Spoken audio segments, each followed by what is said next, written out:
Setelah menyimak paparan dari Kiai Ahmad,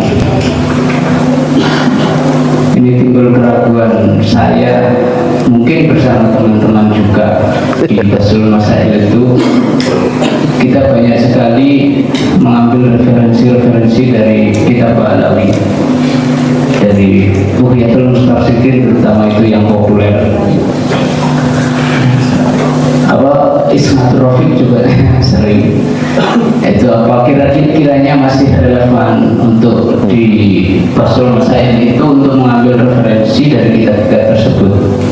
Setelah sekian banyak kebohongan-kebohongan yang dilakukan oleh klan Pahlawi, klan Oklon.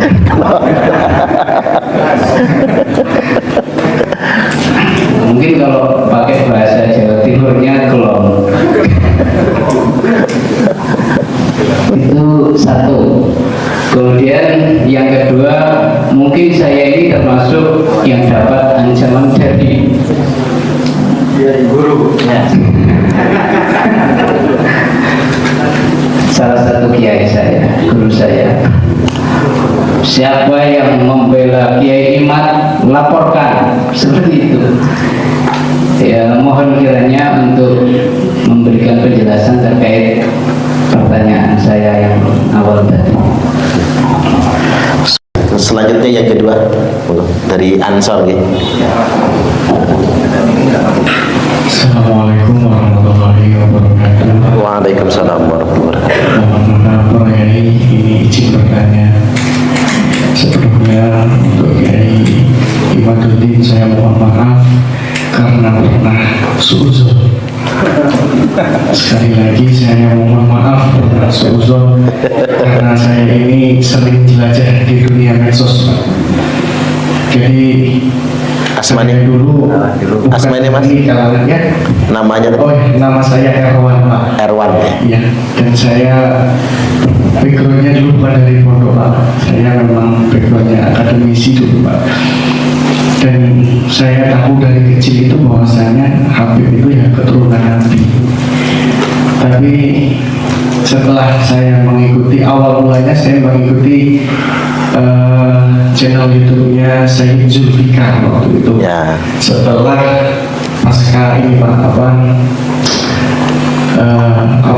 satu abad ilmu. Nah, di situ saya mulai mengkaji, saya mulai mencari referensi. Ternyata luar biasa memang gitu kan.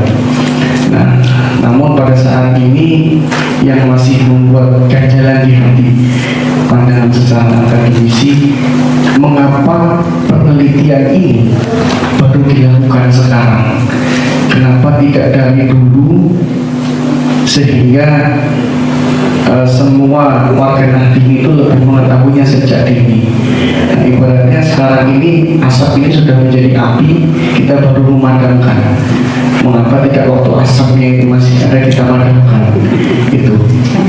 Terima kasih, itu saja yang bisa saya pertanyakan. Jadi sekali lagi saya mohon maaf. Saya akhiri wallahul muwaffiq ila aqwamit thoriq. Wassalamualaikum warahmatullahi wabarakatuh. Assalamualaikum warahmatullahi wabarakatuh.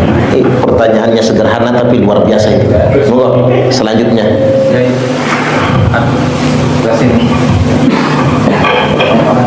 Bismillahirrahmanirrahim. Assalamualaikum warahmatullahi wabarakatuh.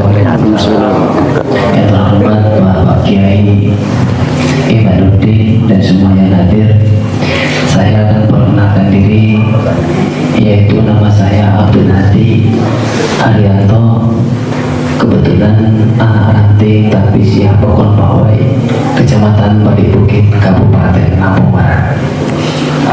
Jadi di sini saya berangkat banyak sekali sebenarnya Pak Kiai yang mau saya tanyakan, karena menurut saya adalah kader NU dari IPNU, ikut Mabesta, dari GP Ansor saya ikut PKD, dari Banser saya ikut Diklasar, dari PKNU atau PDPKPNU saya ikut PDPKPNU, dari Pagar Nusa insya Allah saya ikut Pagar Nusa. Jadi di sini saya punya Gus itu dulu sering mengenalkan saya dengan para Habib. Tapi di situ saya banyak keraguan Pak Kiai. Setiap Habib yang datang itu di rumah Gus saya itu, anaknya abah saya itu, kapan pulang itu minta oleh-oleh. Sampai oleh-olehnya itu aneh-aneh Pak Kiai.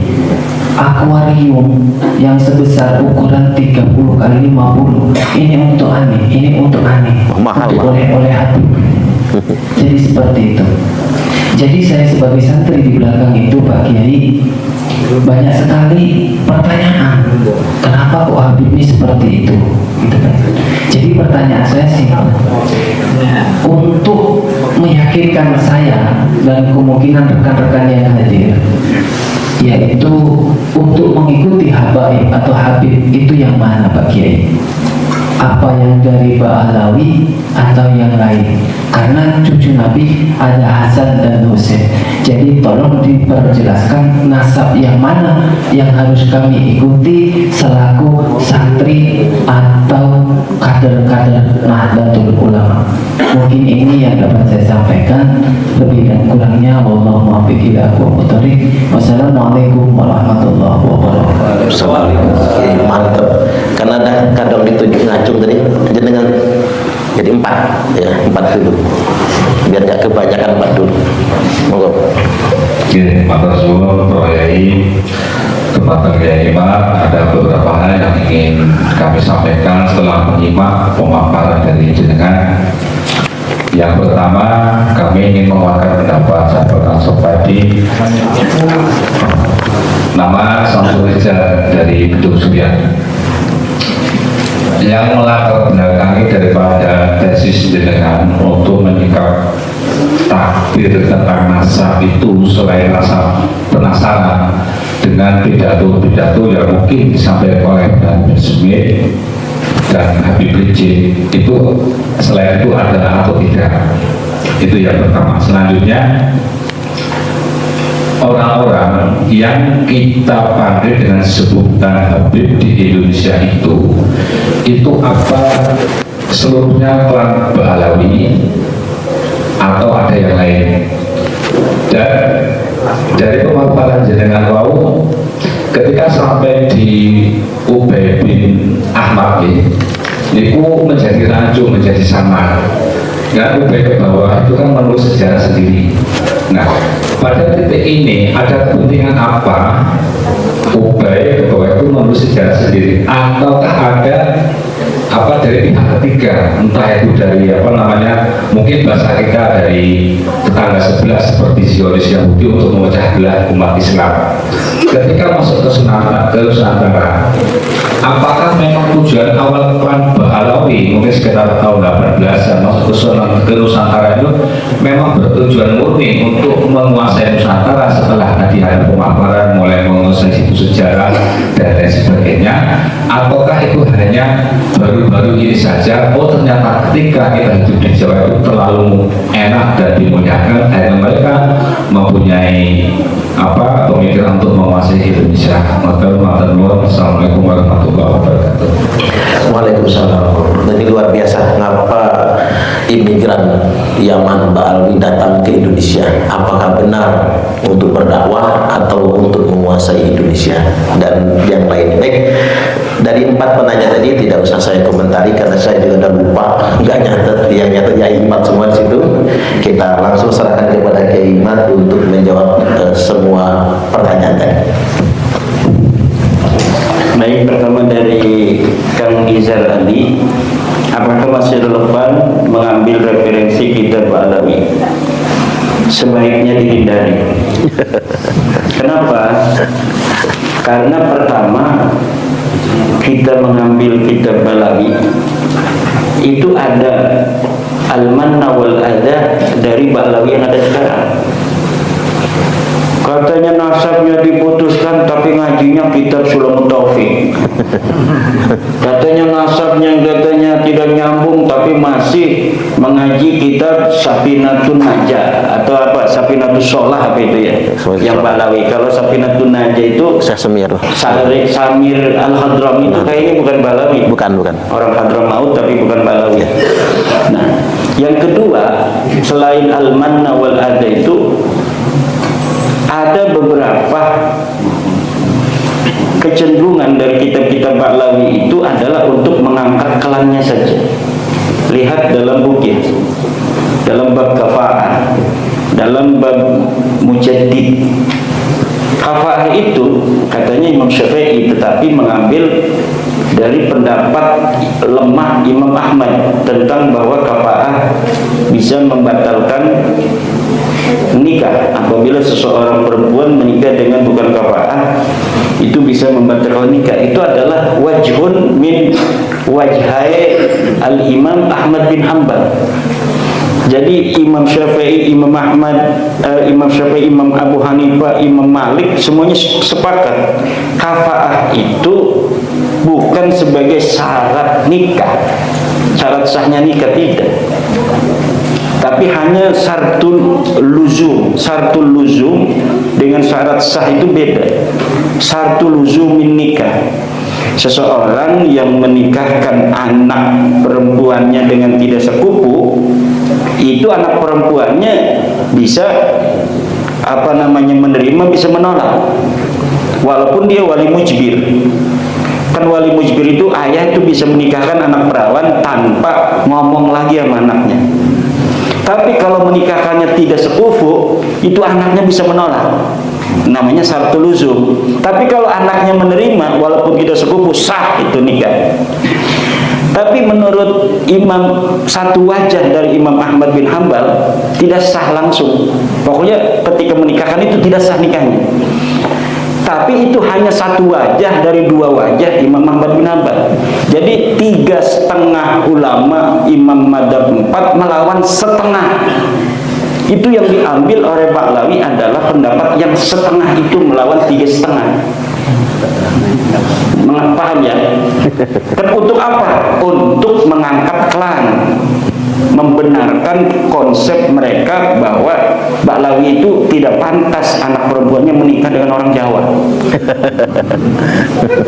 Yang diambil pendapat yang sangat lemah, satu wajah menghadapi 3 ulama besar, Imam Syafi'i, Imam Maliki, Imam Hanafi, dan satu wajah dari Imam Ahmad bin Hanbal sendiri tidak setuju dengan pendapat itu. Hanya setengah wajahnya itu setuju. Itu yang diambil, yang terlemah itu. Untuk apa? Mengangkat klan. Kemudian mujaddid Islam itu dalam bukyat itu Ba'lawi semua yang dimasukin. Ya. Nah itu dari sisi ada kecenderungan memang mengangkat klan saja. Yang kedua, ulama-ulama kalau mereka beristihad itu harus ditinjau ulang as-sabr wa taqsimnya itu. Bagaimana mereka takhrijul manat, bagaimana mereka tahqiqul manatnya. Karena di dalam proses istidlal apalagi adalah al-masail al-mu'asirah, itu jangan kita langsung husnudzon kepada kitab yang bentuknya kitab kuning. Karena kitab itu kan sekarang bisa aja kita bikin kitab kayak kitab Al-Fikratun Hadiyah, kertasnya kuning itu, namanya kitab kuning. Itu bisa diuji satu-satu dalilnya itu. Nah, kita sudah menguji. Katanya ada dalam Ba'lawi itu seorang ulama besar Syafi'i Shogir, Zain bin Smith. Zain bin Smith itu katanya Syafi'i Shogir, dia mengarang kitab apa itu kemarin itu yang diambil oleh PWNU Jatim sebagai salah satu referensi tidak sahnya nikah secara video call online. Pendapat yang diambil nomor satunya adalah pendapatnya Zain bin Smith. dengan berdasarkan dalil at-telefonu kinayatun.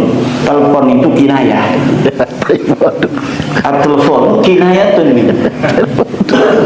Itu tanpa diuji di dalam meja istidlal, itu langsung diambil oleh PWNU Jatim untuk tidak sahkan nikah online.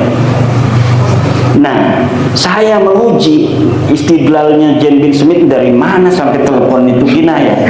Kinayah itu kan satu kalimat yang bermakna ganda, kemudian bisa bermakna yang terdekat dengan niat.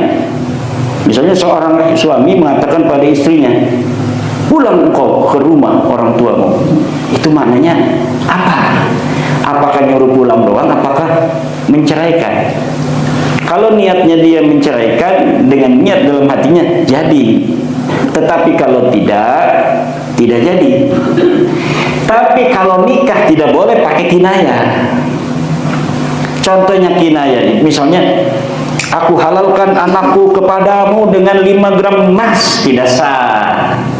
Karena menghalalkan itu bisa makna menikahkan, bisa makna nyuruh hubungan tanpa nikah. Tidak sah dengan lafaz menghalalkan. Apalagi aku cengklakan engkau. Itu tidak sah. Nah, cengklakan itu apa? Bisa makna nikah, bisa makna selain nikah. Maka nikah tidak sah dengan kinayah. Kemudian dalam Fathul Mu'in dikatakan al-kitabatu kinayah. Tulisan itu kinayah. Maka kalau orang menikahkan dengan tulisan, aku nikahkan anakku kepadamu dengan mas kawin 5 gram emas kontan, tidak sah. Kenapa? Tulisan itu kinayah. Bisa bermakna memang menikahkan, bisa bermakna dia sedang nulis cerita fiksi. Maknanya dua jadi. Nah, yang makna dua itu disebut kinayah. Sekarang saya nelpon ke Suparman. Ke Suparman, gimana ini? Jam berapa saya harus datang ke rumah Kiai? Apakah langsung ke acara? Apakah ke Kiai dulu bagusnya? Ke rumah saya dulu Kiai. Itu mananya apa? Ya udah, mananya itu ke rumah saya dulu Kiai. Tidak mananya dua. Kecuali dia rumahnya dua, isinya dua. Rumah mana nih? Dan dia kan orangnya penakut. Istrinya cuma satu. Jadi ya udah, telepon itu tidak bisa disebut kinayah seperti tulisan. Kalau tulisan bisa bermakna ganda. Nah, itu pun kalau saya itu masalah telepon memang masih bisa untuk tidak sah, karena ada ibarah di dalam majmu'. Di dalam majmu' itu ibarahnya, kalau seseorang menikahkan di balik tirai tanpa kelihatan suaranya, akad-akadan, itu tidak sah walaupun kedengaran suaranya. Nah, itu di situ itu telepon tidak sah, kan? Alasannya bukan kinayah, nggak kelihatan orangnya, cuma suaranya saja. Itu kalau pakai alasan itu telepon sah istidlalnya. Tapi kalau alasan kinayah tidak sah itu istidlalnya. Disebut kinayahnya dari mana? Itu kitabnya Jen Smith. Nah, makanya video call itu lebih parah lagi. Video call itu melihat orangnya, suaranya kedengaran, orangnya kelihatan. Ya apalagi kinayahnya itu. Cuma karena ada kitabnya Jen bin Smith kemudian menarik takhrijul manatnya salah. Takhrijul manat itu adalah mengeluarkan elat dari sebuah hukum asal untuk disamakan dengan hukum cabang. Yang namanya anggur, minuman anggur, khamr itu haram. Ulama mencari apa elatnya khamr haram untuk dikiaskan dengan selain khamr supaya yang lain itu bisa haram seperti khamr. Oh, elatnya dia terbuat dari anggur, kata Imam Syafi'i. Maka setiap barang-barang yang memabukkan terbuat dari anggur, hukumnya haram. Kata Imam Abu Hanifah, kalau Imam Syafi'i alatnya bukan terbuat dari anggur, Imam Syafi'i alatnya iskar. Kata Imam Syafi'i ditarik, alatnya iskar, memabukkan. Maka setiap yang memabukkan haram karena dia khamr, alatnya sama dengan khamr, memabukkan. Kata Imam Abu Hanifah, khamr ini haram karena terbuat dari anggur. Ditahrij, elatnya keluar bahwa dia terbuat dari anggur. Maka apabila sesuatu itu tidak terbuat dari anggur, tidak memabukkan, tidak haram kalau diminum sedikit. Kalau Imam Syafi'i, ini misalnya anggur, sedikit saja haram. Ini brandy, tidak terbuat dari anggur, tapi untuk minum-minuman, sedikitnya saja tidak mabuk, haram. Tapi Imam Abu Hanifah tidak. Sebelum dia mabuk-mabukan itu. Makanya kan banyak orang berbeda pendapat dalam masalah ini itu. Nah inilah, tapi dua-duanya bisa diuji dalam meja ilmiah dan dua-duanya kuat. Tapi kalau tadi itu Zain bin Smith tidak kuat dari telepon disebut kinayah, dari wajah mana? Itu tahrijul manat. Kalau sudah ada dua dalil, dua elat, maka tahqiqul manat. Diambil salah satunya, mana yang terkuat. Maka Imam Syafi'i mengambil dalam masalah khamr itu adalah memabukkan. Imam Abu Hanifah mengambil terbuat dari anggur. Tapi dua-duanya bisa diuji, dan sampai sekarang dua-duanya itu tidak bisa diruntuhkan oleh filsafat. Jadi kalau misalnya sebuah tesis itu ketika diuji oleh filsafat, jauh dari logika, jauh dari rasional, itu jelas tesisnya itu adalah tesis yang bermasalah. Kenapa? Filsafat itu kan basisnya adalah satu, logis, rasional, dan bisa dibuktikan. Dia scientific evidence. Kalau misalnya tidak, setiap sebuah konklusi, setiap sebuah tesis ditaruh di meja ilmiah, ketika diuji oleh filsafat bermasalah, itu cukup diimani saja. Itu makanya ada rukun iman. Rukun iman ini sesuatu yang harus kita percaya, tapi ketika harus diempiriskan tidak bisa. Seperti adanya Allah. Dalil akli, dalil banyak. Tapi orang yang tidak percaya, kafir itu, ya itu nggak bisa. Alam semesta ini terjadi bukan oleh ciptaan Tuhan, tapi oleh adanya Big Bang secara alamiah dan sebagainya. Ya, silakan saja, kita mau orang Islam, kita mah sesuai dengan Al-Quran. Qul huwallahu ahad, la ilaha illa ana fa'budni.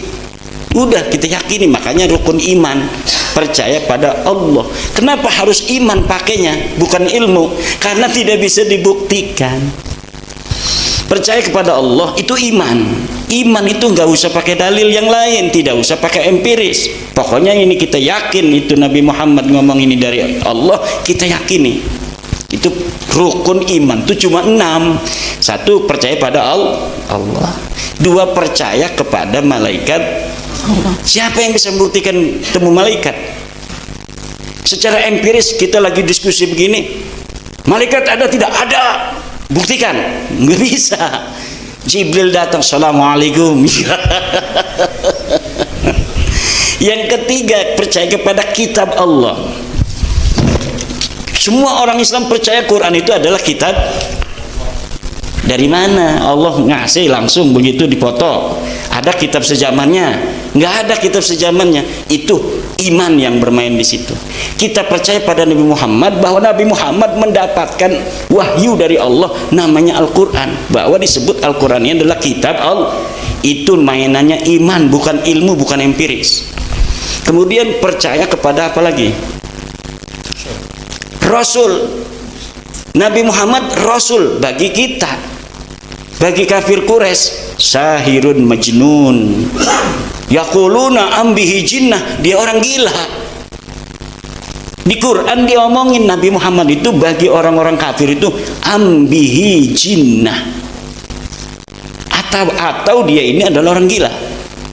Yaquluna bihi jinnah, orang-orang kafir berkata Nabi Muhammad ini adalah orang gila. Kenapa kita sekarang percaya Nabi Muhammad Rasul? Iman kepada Nabi Muhammad, yang Nabi Muhammad mengatakan dirinya Rasul. Iman, nggak perlu adanya bukti sejaman. Mana Nabi Muhammad tulisan dari Allahnya bahwa engkau adalah utusan Tuhan? Tidak ada. Itu iman. Kemudian iman kepada hari akhir. Hari akhir itu ada. Dari siapa taunya? Dari Nabi Muhammad. Apa basisnya? Mana bukti ilmiahnya? Tidak ada. Itu pakainya iman. Qada dan qadar. Dari mana kita tahu bahwa kita ini semua mati itu sudah ditentukan Tuhan? Dari Nabi Muhammad. Apa ininya? Dalilnya iman. Sekarang mau ditambahin Ba'lawi, iman kepada Ba'lawi turunan Nabi. Dalil nggak ada kan? Bukti empirisnya tidak ada. Evidence scientific nggak bisa. Kitab sejaman tidak ada, yang mendekati tidak ada, tapi harus diyakini, dipaksa. Itu ngerusak ajaran Islam. Berarti rukun iman harus ditambahin satu, yaitu percaya Ba'lawi sebagai turunan Nabi. Makonon jare gurune kudu milu. Iya, nah ini akan ada kaitan dengan pertanyaan kedua. Gimana itu? Katanya saya termasuk salah satu santri yang di tanda kutip diancem itu tuh sama gurunya. Bukan diancem, itu tanda sayang pada santri. Karena yang diyakini guru kita, mereka turunan Nabi. Bahaya kalau benar turunan Nabi itu kemudian dinafikan, bahaya loh. Tapi karena yakin, seyakin-yakinnya tesisnya ada, bisa dibaca, bisa konfirmasi. Kang Nurjannya ini, Kang Nizar, baca tesisnya Kiai Imad, coba. Guru saya ini nggak pakai dalil misal, atau dalilnya sudah dibantah oleh Kiai Imad nih. Ini dalil-dalilnya guru saya. Iya bener. Dalilnya kebanyakan 90% husnudzon itu. Jadi berbasis dari cinta dulu, berbasis dari keyakinan, kemudian ada orang memberikan bukti itu tidak mau. Kalau orang sudah berbasis cinta dulu, ada subjektivitas, apalagi dia sudah punya mantu Ba'lawi, waduh susah itu. Udah punya mantu Ba'lawi atau sedang bisnis sama Ba'lawi. Atau kalau kita nggak percaya, saya nggak percaya kamu sebagai cucu Nabi, wah langsung di-cut itu bisnisnya.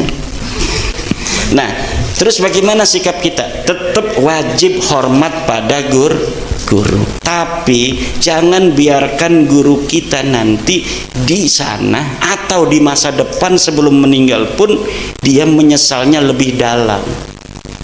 Jangan sampai biarkan dia menyesal lebih dalam. Kalau dia menyesal diri sendiri saja, itu enteng buat dia. Misal suatu saat beliau sadar, anak muridnya nggak ada yang ikut dia. Siapa yang tidak ikut saya tidak barokah semua, misal. Tapi lah kasih percaya. Ketika dia sadar, sedikit dia itu bebannya. Tapi kalau muridnya semuanya itu ikut dia, bahkan ikut apabila ada saya hadir suatu tempat, ikut ngalang-ngalangi, hei Dajjal kemana kamu, ya misal, ya kan. Kemudian dia sadar, belum tentu murid-muridnya itu akan sadar seperti dia, belum tentu. Maka ketika itu penyesalannya lebih dalam. Jangan biarkan guru kita menyesal lebih dalam. Fala taqfu ma laisa laka bihi ilmun. Jangan ikuti yang tidak ada dalil. Kullu ahadin yuqbalu qawluhu wa yuraddu illa sahibah hadzal qabri, kama qala Al-Imam Malik radhiyallahu anhu. Setiap orang ucapannya bisa diterima, juga bisa ditolak, kecuali Nabi Muhammad sallallahu alaihi wasallam. Itu iman pakainya. Wa ma yantiqu anil hawa in huwa illa wahyu yuha. Nabi Muhammad tidak pernah bicara tentang sesuatu hal dari hawa nafsunya, tapi hanya dari wahyu saja. Tapi kalau kita lah, kita nih sama istri aja kadang marah, Mangan sudah semuanya ada, kobok belum. Kamu jadi istri saya udah berapa tahun sih? Kobokan aja nggak inget. Wis mono doang marah baik tua doang dia. Marah kita dimarahi maning. Kita udah marah keren, dimarahi lebih 2 kali lipat daripada kita tadi. Pengalaman. Lah model kayak kita begitu ucapannya harus diterima semua, nggak bisa dong. Gak bisa, kita harus ngukur diri kita. Wong rabi orang gak kobok bae marah aja. Bagaimana kita apa yang kita ucapkan harus diterima semua. Kadang-kadang kita ini yang lebih tahu dengan diri kita sendiri. Kadang-kadang ada nakalnya. Sholat taraweh kalau di masjid 23 Muhammadiyah datang, ayo kita karena ada acara nuzulul Quran, kita yang 13 saja. Tidak, saya ini pengurus NU. Mau macam-macam kamu Muhammadiyah ke sini. Begitu kita kalau di depan orang. Tapi bareng sholat tarawih dewek lah niru Muhammadiyah bela aja. Apa itu pengalaman juga? Ya enggak. Betul itu, ada yang begitu. Kenapa? Karena kita ada hizbiyah. Kullu hizbin mimma ladaihim, hawa nafsu di situ. Barang dewek malah mau enggak tarawih semua, sayang. Hanya ada di bulan Ramadan. Mau tarawih 23 sendirian, males. Udah tarawih gaya Muhammadiyah aja. Sendirian begitu. Jadi kalau sholat tarawih ada orang ngajakin, saya pernah lihat kiai di Serang acara bupati nuzulul Quran, kata bupati, yai karena ini acaranya padat, habis tarawih langsung ceramah sambutan dulu, bagaimana kalau tarawih 11 rakaat? Bisa ya orang NU, orang Banten. Kok bisa? Dari dulu 23 saya imamnya. Iya, mantap kata orang. Begitu. Tapi lamun dewek kadang-kadang sholat. Sholatnya dikurangi terawihnya. Pegel amat 23 sendiri. Kalau banyak orang sih keren, banyak temennya kan. Imamnya juga sambil nangis-nangis. Bismillah. Tapi sholat dewek kena Bismillahirrahmanirrahim. Nah itu model kayak kita begitu. Apakah harus diterima semua ucapannya? Tidak. Kullu ahadin yuqbalu qawluhu wa yuraddu illa sahiba hadal qabri. Man huwa sahibu hadal qabri? Muhammadun nabiyuna sallallahu alaihi wasallam alladhi zahiruhu wa batinuhu sawa, alaniyatuhu wa sariratuhu sawa, wa nahnu laysa kadzalik, lasna kadzalik, zahiruna wa batinuha rubbama yakhtalifan. Betul apa tidak? Nah, yang model kayak kita begini, manusia tidak ada yang maksum. Siapa saja selain Nabi Muhammad ghairu maksum. Bisa salah, bisa benar. Bisa berpendapat dengan ilmu kadang-kadang, bisa juga berpendapat kadang-kadang dengan hawa nafsu. Di antara hawa nafsu, cinta. Cinta itu hawa nafsu. Wong kita disuruhnya membenci karena Allah, mencintai karena Allah. Tapi ini mah kita mencintai karena hubungan, karena pertemanan, karena nggak enak. Masa iya dia lahir cucu Nabi, pas mau mati udah tua jadi mantan cucu Nabi. Kita kadang-kadang nggak tega kan. Tapi dalam Al-Quran disebutkan sudah ada begitu itu, wa aksaruhum lil haqqi karihun. Sebanyakan orang itu memang pada kebenaran itu nggak suka. Kebenaran itu membawa dampak apabila diungkapkan. Dia seperti dua mata pisau. Nabi Muhammad aja dibilang pemecah belah. Nabi Muhammad bawa kebenaran ke Quraisy. Yang pecah belah dulu siapa? Saudaranya. Abu Jahal, Abu Lahab, di sini ada Hamzah. Abbas saja masih di sini nih sebelum perang Badar. Abbas, Abu Jahal, Abu Lahab tidak percaya pada Nabi. Hamzah percaya, Ali percaya, Abu Thalib ada di tengah. Abu Thalib ini PBNU-nya ini. Abu Thalib PBNU nih. Hamzah Banser Ansor Pagar Nusa. Hamzah Pagar. Nah, Ali iku PPNU karo Ibnu Ali. Di sini ada Abu Jahal, siapa kira-kira kok? Abu Jahal, Abu Lahab, Abbas. Abbas itu belum loh selamanya Nabi yang tercinta, yang orang-orang Madinah itu pengen turunin hujan itu dengan Sayyidina Abbas. Tapi perang Badar masih perangi Nabi. Pasukan perangnya Nabi itu diperangi oleh pasukannya Sayyidina Abbas, pasukannya Abu Lahab, Abu Jahal. Sampai menantunya Nabi juga ikut di pasukan kaum musyrikin ini, kaum kafir ini. Nah, ketika boyong oleh Kanjeng Nabi, Sayyidina Abbas, madwi ponakan kan, saya ini harus banyak nebus. Akil anaknya Abu Thalib segala macam itu masih di pasukan kafir. Saya harus banyak nebus, nggak ada lagi duitnya tuh. Kata Nabi Muhammad, wahai pamanku Abbas, paman jangan bohong. Bohong gimana, ini duitnya udah habis. Masih ada yang ditinggal di Mekah.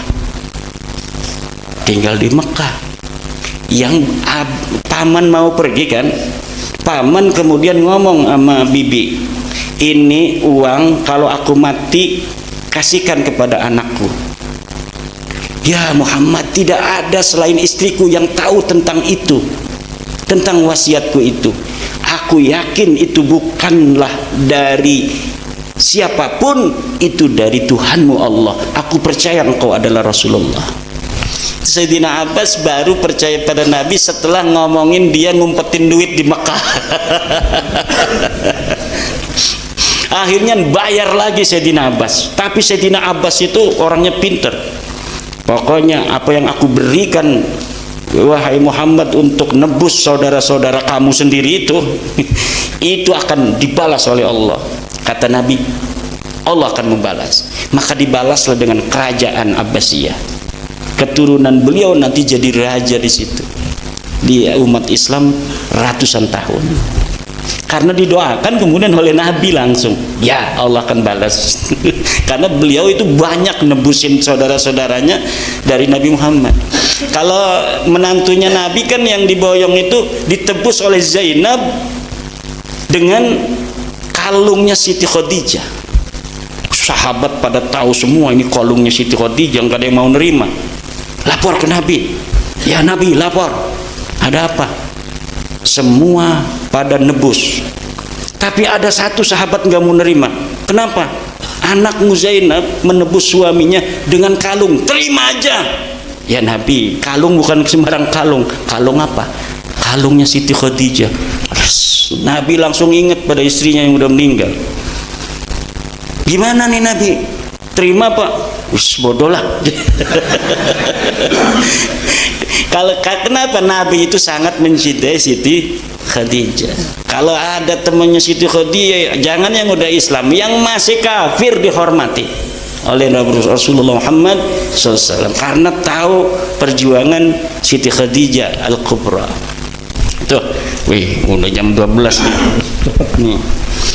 Kemudian dari Kang Erwan, mohon maaf pernah suudon, saya maafkan Kang Erwan. Dan saya itu sudah komitmen tidak akan marah pada siapapun mencaci saya, termasuk pada habaib. Tidak ada itu nanti saya tuntut mereka itu. Orang saya aja kalau digituin marah nih. Saya aja kalau misalnya saya ini Habib nih, ada misalnya Imaduddin misalnya itu muncul, saya marah juga. Sebelum nanti saya sadar, dan saya doakan mudah-mudahan habaib semuanya sadar juga bahwa kita ini bukan benci. Kalau benci dari dulu saya tidak mengisbat Ba'lawi. Kitab saya sudah mengisbat Ba'lawi 2018 sebelum penelitian itu membuktikan bahwa saya tidak karena kebencian. Nah, ketika saya membaca, meneliti, menelusuri, ada kesimpulan lain, wajib saya harus menyampaikan. La yajuzu lil alimi kitmanu ilmihi fi hadzal bab. Tidak boleh kita menyembunyikan ilmu. Makanya saya sudah memaafkan, termasuk pada yang ngancam segala saya maafkan. Ini adalah konsekuensi. Kalau kita tidak memaafkan berarti kita dari hawa nafsu. Udah jelas sesuatu yang akan kita bawa ini akan banyak menolak, akan banyak yang mengumpat, akan banyak yang mencela. Kok kitanya tidak siap untuk dicela? Bahkan akan menuntut orang mencela. Dia mah tidak salah, mencela itu karena kamu membawa sesuatu yang berbeda.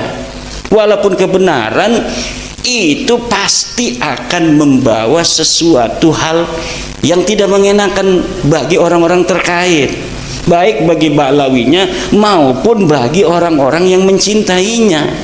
Tetapi kalau tidak disampaikan, tidak diberitahu, kita salah, membiarkan orang dalam kesesatan. Banyak yang dirugikan juga saudara kita, banyak yang didawir.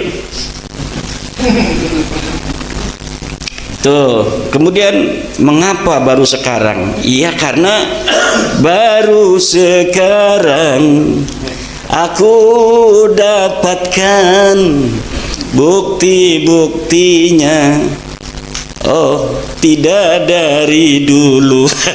Nggak enak suaranya ya. Ya itu saya ya bingung kan, kenapa baru sekarang? Ya kayak sekarang taunya gimana sih? Kenapa baru sekarang? Kenapa nggak dulu? Ya dulu mah tugasnya Yai Hasyim Asy'ari, tapi tidak ada alasan Mbak Yai Hasyim Asy'ari meneliti nasab habaib. Kenapa? Habaibnya masih bagus-bagus. Ngapain orang ngaku cucu Nabi, orangnya soleh, orangnya alim, kita curiga? Nggak ada alasan. Lah kalau sekarang kita ada orang ngaku cucu Nabi, susah caci maki, tidak seperti Rasul. Ngaku cucu Nabi suka ngerampas akuarium orang. Ngaku cucu Nabi minta istri orang. Ngaku cucu Nabi flexing, nggak malu-malu. Ngaku cucu Nabi menampakkan kemewahan duniawi. Ngaku cucu Nabi joget-joget melulu, hayya hayya. Udah, itu tidak sah jadi wali nikahnya, kata saya itu. Seluruh habaib tidak sah jadi wali nikah, jadi saksi nikah, kecuali ada kiai yang lain duduk 2 orang. Kalau cuma habaib 2 orang tidak sah itu nikah. Kenapa? Ya karena nggak ada muru'ah. Syaratnya seorang saksi itu harus muru'ah. Muru'ah itu diantaranya hilang kalau dia suka main catur. Main catur tiap hari dari jam 2 sampai habis maghrib. Wis adzan gue terus bae durung diren mah. Kecuali sudah makan itu rajanya mati baru yuk salat dulu katanya. Walaupun tukang salat kalau suka main catur, tidak ada yang lain saksi nikah, cuma dia yang suka main catur itu berdua, enggak sah itu. Kenapa? Syartul saksi itu salah satunya harus sohibul muru'ah. Yang kedua, tukang joget itu orang yang tidak punya muru'ah. Makanya jadi kita laka wali ning deweke ning Ba'lawi ku laka wali aja udi-udi kualat. Kenapa? Wali tidak ada yang tidak punya muru'ah. Uang yang dianggap walinya aja dari mereka mah masih gelem joget-joget. Lah dari mana itu? Kita madhabnya madhab Syafi'i, kata Fathul Mu'in, muru'ah itu diantaranya hilang satu, makan di pasar di pinggir jalan tanpa menggunakan peci. Yang kedua, main catur terus menerus, suka main catur. Kalau main catur sekali-kali 10 tahun sekali, yaitu ndak. Yang kedua, yang ketiga adalah joget. Joget walaupun sekali, kalau di shooting itu berulang-ulang, itu arane mudawim. Walaupun sekali jogetnya, tapi pengulangannya dia itu sadar di kamera mau joget. itu sudah hilang walaupun hanya sekali. Kenapa? Videonya terus diulang. Akan jadi pelajaran bagi santri-santri kita. Kalau mereka dianggap orang yang soleh, nanti anak-anak kita, orang-orang Jawa yang kiainya, coba lihat ada nggak sih kiai NU yang turun itu? Ada Gus Baha, katanya Gus Baha mah dipaksa itu, lihat videonya. Dipaksa nggak mau Gus Bahanya, tapi nggak enak. Ada di dalam majmuk. Bagaimana kalau nggak enak? Ada itu. Kalau nggak enak ditarik begitu, masa nggak mau langsung pencak? Wih, nggak bagus. Coba lihat Gus Baha ketika joget itu, dia tidak mau, dia dipaksa. Mungkin supaya ada alibi. Weh, ada kiai Jawa juga yang joget-joget itu. Tidak ada. Kiai-kiai yang NU, Suriah NU, joget marawis, hanya nggak ada. Itu sudah qillatul muru'ah, sudah tidak sah jadi saksi nikah apabila munfaridaini. Kalau yang lain ada nih, santri misalnya ada 5 orang duduk, dia jadi saksi muayyan, tetap sah. Habib jadi saksi muayyan itu. Kenapa? Dianggap itu jodoh, itu sing saksi bener mah, walaupun tidak dicatat. Tapi kalau saksinya hanya mereka berdua, siapa saja yang pernah dinikahkan oleh habaib berdua saja, tidak ada yang lainnya, ulangi lagi nikahnya itu. Ya premin, hukumnya begitu. Katanya kita ngaji kitab kuning. Oh, kitab kuning barang nih habaibnya, kecuali habaib. Jangan, nggak bisa. Semuanya masuk gitu. Apa alasannya habaib tidak masuk dalam apa joget-joget itu? Joget hilang muru'ah. Hilang muru'ah, tidak sah jadi saksi. Siapa yang paling dianggap wali di Balawi? Semuanya pernah kita lihat joget. Makanya kita mau orang percaya nih, wong joget jadi wali. Nggak percaya orang joget jadi wali itu nggak percaya. Laisa fihim waliyun mufradan munakkaron, ya dulu alal qillah itu. Laisa fihim waliyun yaumina hada. Laisa. Cirinya apa? Ya cirinya itu joget itu. Siapa sing paling soleh? Pasti joget itu dari mereka. Wali-wali kita, apa wali-wali kita, kiai-kiai kita nggak ada. Wis jadi ketua Suriah atau Suriah MWC be udah malu dia. Peci ning dindi, ning sawah banyak macul nggak peci. Sudah jaga muru'ah kiai-kiai kita itu. Jangan yang sudah jadi santri aja jaga muru'ah. Mau izin sama saya pakai sarung, jaga muru'ah dia. Liganya mah di dalamnya pakai celana. Pas sampai terminal mah belum kuat dia, dibuka sarungnya. Itu namanya jaga muru'ah kepada guru. Gak mau kelihatan tidak seperti santri. Itu jaga muru'ah itu begitu. Kehormatan itu Allah mah weruh dhahiran wa batinan kita. Ya muru'ah itu kepada manusia. Menjaga kehormatan itu di hadapan manusia. Kalau kita tahu ini di kamera, jangan joget walaupun sekali, karena kamera itu bisa diulang-ulang. Gitu. Gimiknya kayak wali baik. Kalau nerangin serius nggak ada ketawa. Kalau lagi ngajar ngaji dia. Kalau karena lagi di YouTube seorang abuya, kayak wali-wali. Tapi ketika joget merawis, wush, ngower-ngower bawah-bawah, masya Allah, ternyata dia serius, itu gimik apa? Hanya gimik saja. Itu masuk di dalam iklan, masuk di dalam cara menarik pasar. Beda dengan kiai-kiai kita, biasa-biasa aja. Coba lihat kiai itu biasa-biasa saja. Gus Baha ngajar ngaji di hadapan siapa aja biasa, ketawa-ketawa, tidak gimmick, menjaga action, menjaga marketing. Enggak, karena apa? Ilmunya Kiai NU itu bukan marketing. Memang dia alim, memang dia soleh, Begitu di hadapan orang, begitu juga ketika tidak di hadapan orang. Tapi sekarang ini ada abuya-abuyaan, marketing ansih, gimmick saja dia bergaya begitu. Lagi ceramah, pakaian ulama. Ya, tapi ketika jalan-jalan nggak pakai peci. Lah orang maksupur ra'si itu apa hukumnya jatuhnya? Aqrabu ilal fisqi.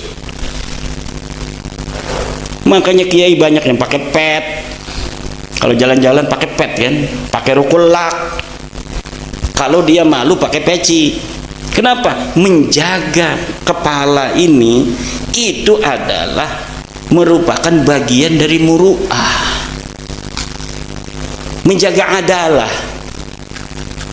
Tapi ada orang-orang yang gimmick sekarang. Kalau lagi nggak dia di pengajian pakainya lepis, pakai jas, pakai jaket kayak apa namanya itu preman dan sebagainya. Itu namanya dia gimmick. Agama hanya digunakan sebagai gimmick, marketing ansih. Udah jam 12, ini kita lanjutkan dari Pak Abdul Hadi Arianto. Sering minta oleh-oleh, ada Habib sering minta oleh-oleh seperti akuarium. Akuarium masih murah di Lampung ini. Ada Habib mintanya alpat, bisa dikonfirmasi dan saya punya saksinya. Mintanya apa? Alpat. Makanya jangan jadi muhibin. Nah, kalau kelas kita ya, kalau di Dawit paling ya rokok sebungkus, nggak ada apa-apa di kantong kita. Tapi kalau kelasnya kelas camat ya mungkin motor. Kalau kelasnya kelas bupati ya udah alpat itu. Wali kota, kelas gubernur, waduh beda lagi dawirnya. Kelas presiden bisa yang lain, tambang bisa itu. Makanya kita nilai kerugian dan kemanfaatannya. Kita percaya kepada nasab orang yang bukan cucu Nabi, hanya memalukan aja kan. Yang ada hanyalah kemedaratan. Medarat buat kita, medarat buat dia. Maka hari ini orang yang akan selamat dari kejelekan orang-orang yang mengaku turun Nabi hanya satu. Dialah orang yang tidak percaya bahwa dia adalah cucu Nabi. Selain itu yang masih ragu-ragu, iya ora, bisa masih ditekan, masih bisa untuk diintimidasi. Kamu nggak percaya, kamu akan masuk neraka. Aneh ini cucu Nabi, duriat Nabi, cucu Nabi, kekasih Nabi dan sebagainya. Kita akan terngiang-ngiang. Tapi lamun deklarasi di dalam hati, proklamasi, sendiri aja kita ngomongnya. Saya tidak percaya bahwa Habib cucu Nabi. Sendiri ngomong, ketika ada dia nggak bakal kena. Dia ngomong sedikit aja ngelunjak, kita bisa melawan. Tapi kalau dalam hati kita masih ada sedikit saja kepercayaan, sulit kita untuk bisa membela diri ketika sedang berhadapan. Karena yang kita inginkan kecintaan Rasulullah. Ini saja yang ada di otak kita, kecintaan Rasulullah, barokah, syafaat dari Rasulullah. Sementara sebenarnya orang itu hanya menggunakan nama Rasul untuk kepentingan dia. Itu saja yang terjadi. Maka harus proklamasi sendiri masing-masing. Kalau tidak proklamasi, rasakan sendiri aja.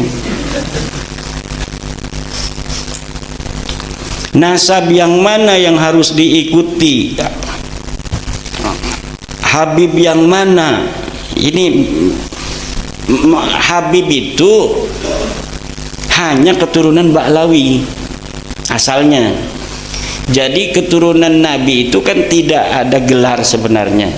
Cuma kemudian di abad ketiga Hijriah muncul sebuah tradisi dari umat Islam, dimulai dari para raja-raja menyebut turunan Nabi Sayyid dan Syarif.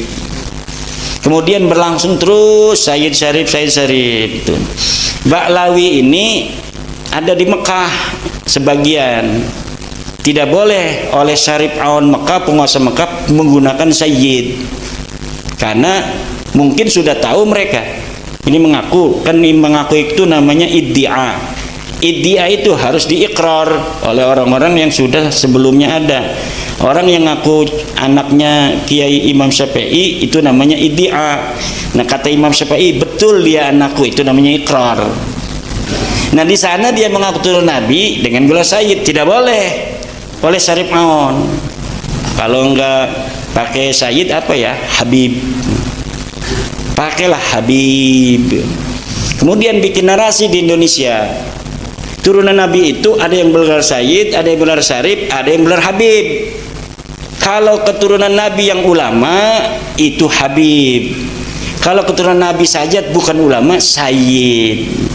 Nah, akhirnya inilah Habib ini seperti lebih besar daripada sayyid, dan ini dibangunnya narasinya puluhan tahun sampai sekarang terbentuk. Makanya kadang kiai-kiai saja masih salah ngomongnya kan. Kata kiai, itu Sunan Gunung Jati masih Habib, maksudnya masih turunan Nabi. Bukan Habib itu artinya turunan Ubaidillah, itu masih Habib, itu juga masuk Habib dia. Itu saking sudah suhro istifadohnya istilah itu, bahwa Habib itu turunan Nabi. Padahal Habib itu adalah sebuah produk sosial dari kaum Ba'alwi untuk menaikkan level dia sebagai pengaku keturunan Nabi yang paling hebat dari pengaku keturunan Nabi yang lainnya. Karena dia itu tidak boleh menggunakan sayyid di Mekah, maka dia menggunakan Habib. Setelah itu pinter dia, Habib itu turunan Nabi yang sekaligus ulama. Kalau yang belum ulama tetap dipanggilnya sayyid. Lah akhirnya kan hari ini orang yang sayyid itu tidak terlalu dihormati. Datang Sayyid Fadil Al-Jailani dari Turki, dari Lebanon, turunan Syabdul Qadir, biasa-biasa saja, wong gelarnya bukan Habib. Tapi lamun ana wong sing pakai gelar Habib itu dihormatinya beneran. Karena apa? Kalah menggunakan istilah oleh sebuah iklan yang terus menerus. Nah, ini makanya dalam teori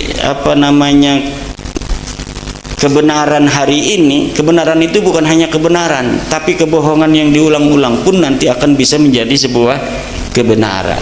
Dan itu yang sudah terjadi. Kemudian nasab yang mana? Ya, nasab yang terbukti dia itu sahih sebagai turunan Nabi, dialah turunan Nabi. Nah, kalau Ba'lawi ini sudah terbukti bukan turunan Nabi. Nah, kalau ada orang mengaku dari turunan Ar-Rasi, sebelum kita meneliti, maka yabqa ala halihi, dia masih sesuai pengakuannya. Untuk mengetahui benar tidaknya, teliti. Coba silsilahnya ngaku turun Nabi dari atas ke bawah atau dari bawah ke atas. Oh, binanu. Kita lihat di dalam kitabnya. Kitab-kitab nasabnya harus punya. Kalau kita nggak mau, biarkan aja kita dalam pengakuannya itu, hormati saja dia sebagai mana pengakuannya itu. Jadi hari ini nih, selain kitab nasab, DNA juga bisa untuk menjadi validasi nasab, bukan untuk ngacak-ngacak nasab. Udah dites DNA aja dia J1, nah, itu udah deket itu. Kalau udah tes DNA-nya J1, tinggal mencari kode-kode Quraisy, mencari kode-kode Sayyidina Ali. Karena tidak setiap J1 juga turunan Nabi, tapi syarat pertamanya harus haplogrupnya J1.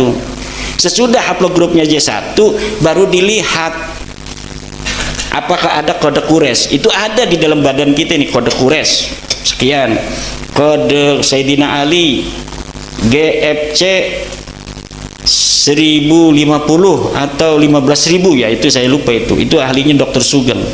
Itu ada semuanya. Jadi hari ini kalau ada orang ngaku Nabi dibawa ke tes DNA itu langsung seret sahih. Kalau kita begini kan sebenarnya masih bisa dibantah-bantah, bisa bohong, tapi getih mau bisa. Paling dia menggunakan teori lain untuk bisa menyelamatkannya, yaitu dengan paham keagamaan. Tes DNA haram, harus begitu. Kalau nggak begitu mereka berarti udah menyerah dong. Selagi mereka masih ngomong tes DNA haram, itu masih ada perlawanan. Tinggal kita mencari dalil, istidlalnya dari mana DNA haram itu. Nggak ada kan, cuma fatwa haram tapi nggak ada istidlalnya.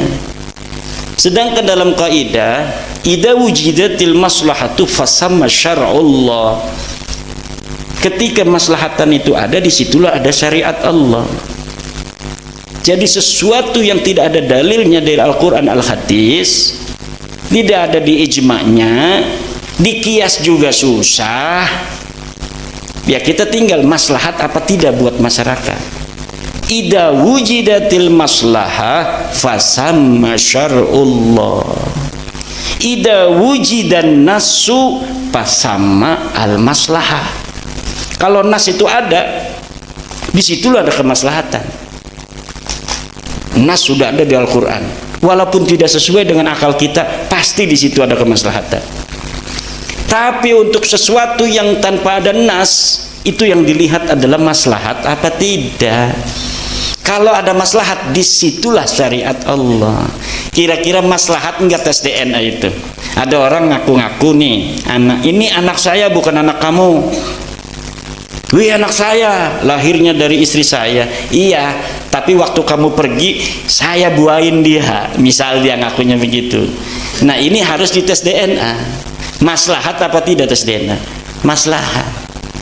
Sekarang ada para ahli ngomong, kami bisa menelusuri sampai Nabi Adam. Yang ngomong Dr. Sugeng, Dr. Arikem, Dr. Aswaibi dari Yaman, dan lain sebagainya. Dr. Abdul Aziz dari Timur Tengah ngomong bahwa keturunan Nabi itu kalau benar haplogrupnya J1. Ya udah, pada ahlinya yang ngomong, masa yang ngomong itu ahli alfiah? Ya udah, yang ngomong ahlinya, ahli DNA. Di Indonesia ada, dia bisa berdebat, dan malam Sabtu depan itu udah ada di Roma nanti dia. Nanti akan ada di Roma Irama tuh. Dr. Sugeng Sugiarto dari Badan Riset dan Inovasi Nasional. Nah, mereka para dokter-dokter itu sudah ngomong, kami bisa bertanggung jawab bahwa ini mustahil cucu Nabi. Ya percaya ini siapa maning menurut tes DNA. Menurut ilmu nasab dia putus, menurut sejarah tidak terkonfirmasi, menurut DNA dia melenceng. Lalu berdasar apa kita bisa untuk menerimanya? Husnudon itu la ibrata bidzannil bayyini khata'uhu. Itu kaidahnya. Tidak dihitung sebuah don kalau sudah jelas salahnya. Don itu kalau kita ditahu ini salah apa benar. Kalau sudah terbukti salahnya, nggak boleh don lagi. Karena udah salah jelas. Taklid sama siapa? Taklid itu kalau kita nggak punya dalil. Kita udah punya dalil. At-taklidu ba'da zuhuril hujjati haram. Apalagi kiai ngomong taklid itu memalukan. Coba bagaimana zamut taklid itu di dalam Al-Quran, di dalam Al-Hadis, di dalam Ihya Ulumuddin. Bagaimana Imam Ghazali itu mencela taklid bagi orang yang sudah bisa baca kitab kuning, seorang alim, seorang ulama. Nggak boleh taklid, dia harus istidlal. Sesuatu yang dimungkinkan hanya dengan membaca-baca, dimungkinkan sesuatu dengan muqabalah 2 kitab. Kalau misalnya kurang 3 kitab, 4 kitab, kemudian kita ambil ini mana yang paling sahih dari beberapa kitab. Itu caranya bagi orang alim. Orang alim kok ngaji suwe-suwe 15 tahun orang balik-balik mondok, barang ditakoni masalah baklawi taklid. Lah otak kitanya buat apa? Kita belajar lama-lama ini mau dikemanain? Hanya gara-gara nggak enak sama temen kita ngomong taklid masa lalu. Sampai ada kiai yang ngomong begini, saya nggak mau baca tesisnya Kiai Imad, nggak mau saya. Kenapa? Kalau baca saya kena konsekuensi. Kalau nggak baca berarti kan belum kena khitab katanya. Iya, ngawak cuma karepe dewet, enak dewet. Dia nggak mau kena khitab, dimarahi Allah dengan cara kalau ada kitab saya lari dia. Nggak mau baca. Karena kalau sudah baca, bagi orang yang punya akal, dia bisa untuk memahami, kemudian dia berfatwa tidak sesuai dengan pemahamannya, itu hukumnya haram. Makanya daripada haram gitu kan, lebih baik saya nggak baca katanya. Saya mah taklid aja di masa lalu. Saya tanya taklidnya sama siapa? Mbah Hasim. Mana kalimat Mbah Hasim yang mengisbat Ba'alawi? Tidak ada. Itu lafaz sayyid di dalam Qanun Asasi. Lafaz sayyid itu al kalimatul lati la yuqsadu bihal isbatu laisat isbatan. Itu kaidah di dalam ilmu nasab. Baca kitab Rasail fi ilmil ansab, baca kitab Muqaddimah fi ilm nasab, bahwa kalimat yang tidak ditujukan untuk mengisbat laisat isbatan, dia bukan isbat. Li'annal isbata yahtaju ila dalilin kama anna nafya yahtaju ila dalilin. Isbat itu membutuhkan dalil seperti menafikan juga butuh pada dalil. Saya menafikan ada dalilnya, banyak ratusan dalil kalau diurut. Sekarang Ba'alawi ini mengatakan dirinya cucu Nabi, itu yahtaju ila dalil. Sekarang mana dalilnya? Ini dalilnya, ini yang meruntuhkan, ini lagi dalilnya, ini yang meruntuhkan, ini lagi. Wis, dasar kamu mah hasud, iri, dengki. Ya susah kalau udah begitu. Ayo silakan, ada dalil, kita punya apa namanya daf'ud dalilnya. Ini dalil ini ada daf'ud dalilnya. Ini dalil ini ada daf'ul dalilnya. Makanya kita kirimi surat pada Rabita Alawiyah, sampai sekarang nggak mau. Kata saya sama manajemen Bang Haji Roma Irama, nanti Rabita Alawiyah diundang. Langsung diundang pakai kertas. Saya mah diundang manajemen Bang Haji Roma Irama hanya SMS. Siap. Tapi Rabita Alawiyah dikirimi surat dan sudah tidak mau diundang sama Bang Haji Roma Irama. Nggak mau dia. Saya sudah datang ke Pasuruan, diundang oleh Kiai Ali Badri, katanya mau dipertemukan sama Topik Segap untuk bicara nasab. Saya datang ke Pasuruan ke rumahnya Kiai Ali Badri, nggak mau tuh Topik Segap. Tapi framing makan beda. Wih, nggak mau datang ke Banten, ya di Bantennya karena saya sudah tahu SMS-nya Topik Segap atau dari perwakilannya yang mengatakan kami Rabita Alawiyah tidak akan datang dan tidak akan mengirimkan wakil. Ya sudah, kalau tidak mau datang, tidak ngirimin wakil atas nama Rabita, buat apa saya debat dengan orang itu? Tapi tadinya mah karena kiai ini penganten, kata panitianya, kalau nggak ada kiai gimana? Ada keinginan saya untuk datang, kasihan kan orang udah modal-modal itu. Akhirnya banyak yang SMS, banyak yang kirim surat, jangan datang, ini hasil istikharah Jawa Timur, kata Said Zulfikar, tidak boleh datang. Akhirnya saya tidak datang. Framing al-kaburi, pangeran maweruh, yang kabur siapa? Ya kalau misalnya ada tuh yang berteriak-teriak kemarin muhdor tanggul, saya sudah tantang. Kalau misalnya merasa punya dalil, kapan waktunya kita berdiskusi? Atau siapa saja, Rizik Syihab, kalau merasa punya dalil, silakan tentukan waktunya kapan kita berdalil, kapan kita berdiskusi. Hari Bahar Semit mau mancing mah, bikin kitab judulnya aja salah, judulnya aja udah salah menurut ilmu nahu, ya bagaimana isinya? Jangan-jangan nanti bacanya dari kiri ke kanan, seret. Saya kalah pasti kalau kitabnya dari kiri ke kanan itu. Kemudian dari Kang Samsurijal, latar belakang apa? Itu latar belakang sudah sering itu tadi itu ya. Tapi mereka bikin framing, katanya latar belakangnya itu karena mau kawin sama Syarifah. Syarifahnya menolak atau tidak boleh. Syarifah siapa? Istri saya tuh namanya Mahbubah Musyrifah, bukan Syarifah. Ikut orangnya juga tuh.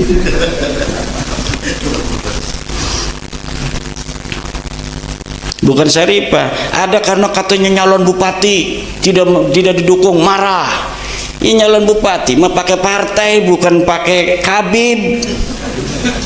Partainya diborong, takut calonnya dulu tuh ngelawan saya, yang nggak bisa nyalon. Kalau calonnya partainya diborong sama calon satunya, dia lawan bumbung kosong. Begitu. Ada lagi katanya pengen jadi MUI. Sekarang ya ada lagi nih yang baru, ternyata dia pengen jadi ketua MUI, kemudian marah sama Habib. Lah urusannya Habib sama MUI apa? Nggak ada, nggak masuk akal semua itu. Jadi latar belakang itu yaitu kita penasaran akhlak begitu, ngaku cucu Nabi, tidak sesuai dengan ajaran Nabi, ngaku cucu Nabi, itu aja. Sebelumnya itu kan tidak terlalu muncul tuh orang-orang model-model begitu itu. Lama-lama penasaran juga. Kemudian apakah ada pihak ketiga ketika mereka mengaku sebagai keturunan Nabi itu?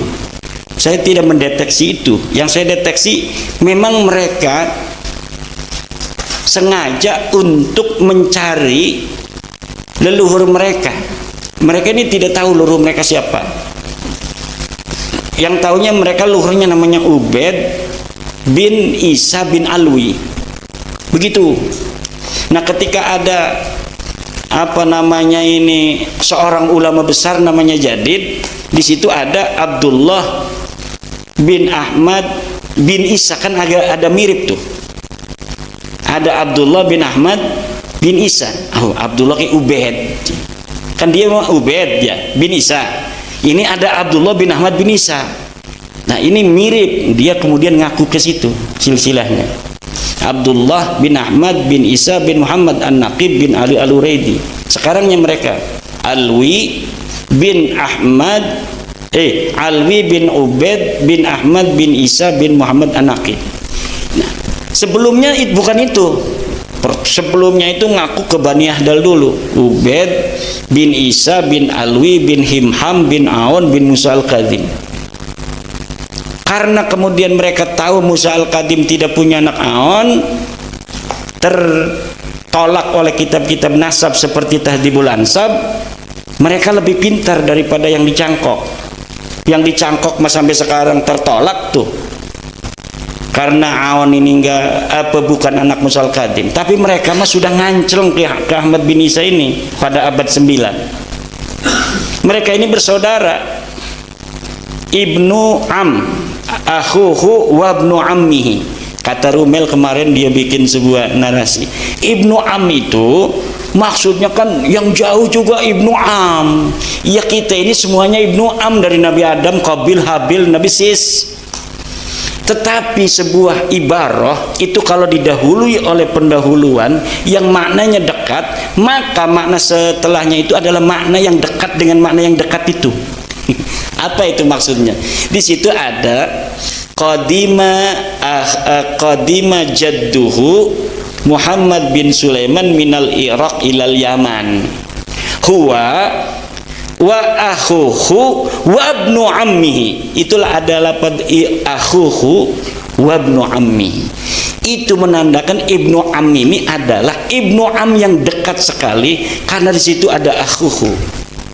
Jadi akhuhu ini adalah Bani Kudaimi dan Bani Hadalin bersaudara. Yang satunya adalah saudara sepupu, berarti satu kakek. Yang anehnya juga Bani Kudaimi pun silsilahnya sekarang yang disebut saudara sakik itu berbeda semua, tiga orang ini. Bani Kudaimi sendiri nyari silsilah, Bani Ahdal sendiri nyari silsilah, ini Ba'alawi nyari sendiri silsilah. Semuanya berbeda. Orang yang bersaudara kemudian berbeda. Itu saya bisa memahami dari peristiwa Cirebon tentang nasab Sunan Gunung Jati. Wah, masa lalu berulang kembali, kata saya. Kita udah musyawarah di Cirebon bahwa Sunan Gunung Jati ke Musa Al-Kadhim. Ada yang di Banten itu yang masih Ba'lawi, nggak mau, kalau kita mah tetap ke Ubedillah. Jadi satu silsilah, satu kakek namanya Sunan Gunung Jati, yang satu menulisnya ke Musa Al-Kadhim, yang satu nulisnya ke Ubed. Itu untuk mengkonfirmasi bahwa masa lalu itu seperti itu kejadiannya. Jadi saya katakan hari ini apa yang terjadi ini adalah pengulangan dari masa lalu. Makam palsu, katanya Ubed dimakamkan di Yaman, Ahmad bin Isa hijrah ke Yaman. Mana buktinya? Buktinya adanya makam. Kata saya makam itu palsu. Kemudian muncullah makam Sumodiningrat, makam palsu. Seperti itulah dulu mereka mengisbat makam itu. Ini dapat Allah semua. Mereka ngomong Wali Songo 500 tahun tidak tercatat, makanya tidak bisa diisbat. Setelah diteliti, mereka 500 tahun lebih. Semuanya dibalas sama Allah. Semuanya itu. Ngomong apa baik deh, kayak engkau munculnya bukan dari saya, kebanyakan dari orang. Muncul sendiri, narasi yang mereka bangun kemudian dijawab oleh kejadian-kejadian yang di luar kendali kita. Ini menunjukkan bahwa memang semuanya sudah waktunya. Qad tabayyana rusdu minal ghai. Kata Syekh Nawawi, ay tamayyaza al-haqqu minal batil. Wallahu wal muwaffiqu ila aqwami thoriqin. Wassalamualaikum warahmatullahi wabarakatuh.